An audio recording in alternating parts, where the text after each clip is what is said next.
Bismillah ar-Rahman ar-Rahim. Secretary General, UN Commissioner for Refugees, Mr. Vice President, Excellencies, ladies and gentlemen. Today, this occasion of celebrating 40 years of Afghan refugees in Pakistan. And I said celebrating because there are not many instances in the modern world where those who have been refugees have conducted themselves with such dignity and honor. And the hosts, despite challenging economic situation, probably the last 20 years have been the most difficult for the people of Pakistan in terms of our economic situation. So the hosts, despite unemployment, competition for jobs, the way they have kept their relations, the wonderful relationship with the Afghan refugees. Let me just point out a side effect, a pleasant side effect of the Afghan refugees.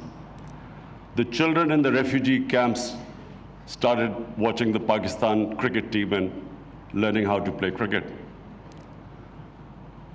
And Afghanistan today has an international cricket team. But the embarrassing thing is that their under-19 cricket team beat Pakistan under-19 cricket team.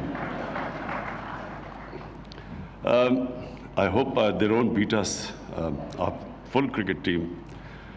But this is a remarkable relationship that has endured. And I again repeat, considering the situation in Pakistan, what we faced, what our economy has faced. And it reminds me of one thing which I learned during when I was raising funds in my country for various charities, that generosity has nothing to do with one's bank balance. A country in the situation that we were, and I really say with pride that the way we have hosted our refugees. Bear in mind that Pakistan, when it came into being in 1947, had the biggest refugee problem. And my mother's family, of course, also were refugees coming from India in 1947. I want to refer to what the Afghanistan Vice President said when he talked about our Holy Prophet, peace be upon him, and the Muslim migrants to Medina.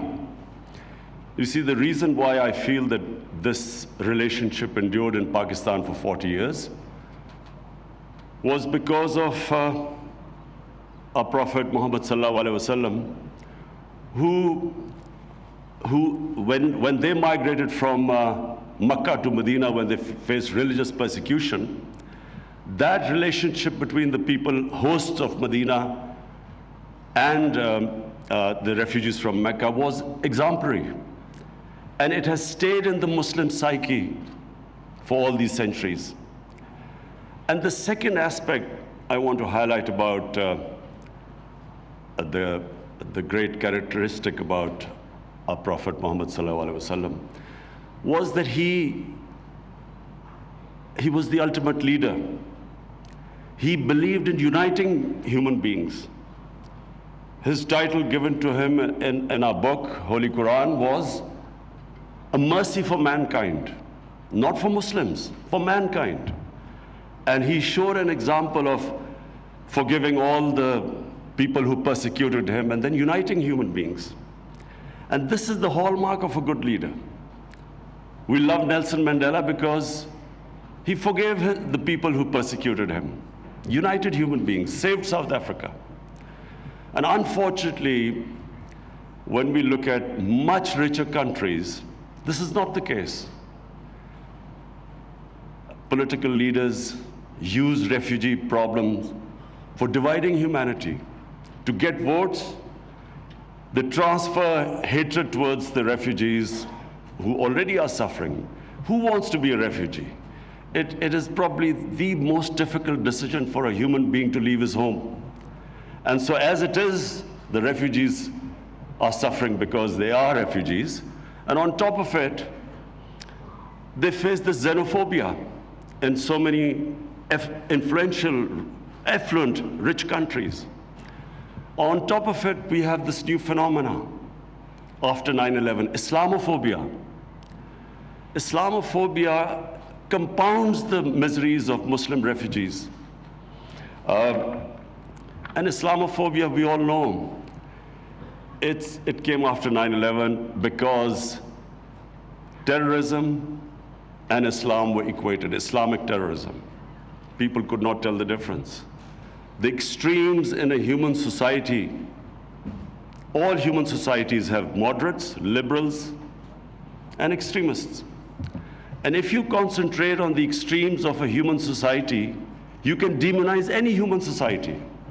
When as a teenager, when I went to England for the first time, there were these people called the skinheads. They would go around beating people because of the color of their skin. Imagine if I had defined the British society by what I saw of the skinheads. I would have ended up demonizing one of the most liberal societies in the world. This is what is happening with Islam. And that's why Muslim refugees suffer more than other refugees. Mr. Secretary General, I'm especially worried about what is happening across the border in India. An extremist ideology has taken over a country of over 1 billion people with nuclear arms. The ideology which talks about racial superiority and then shifts the blame for why this race hasn't attained its so-called great potential, they shift it towards another minority and spread hate against it. This is the easiest way of getting votes. Nationalist parties all over the world now are gaining by actually blaming another human community for all their problems. And in India, with two legislation, the Registration Act and the Citizen Act, two legislation which are actually targeting 200 million people in India, Muslims in India. This, in future, if it's not checked, if the world community doesn't raise its voice against it, this injustice, this will have future problems for our country because it could have a huge refugee problem. The BJP leaders, we watch them on television. When the people protest against this unfair legislation, Muslims protest, they tell them to go to Pakistan. And secondly, what is happening in Kashmir?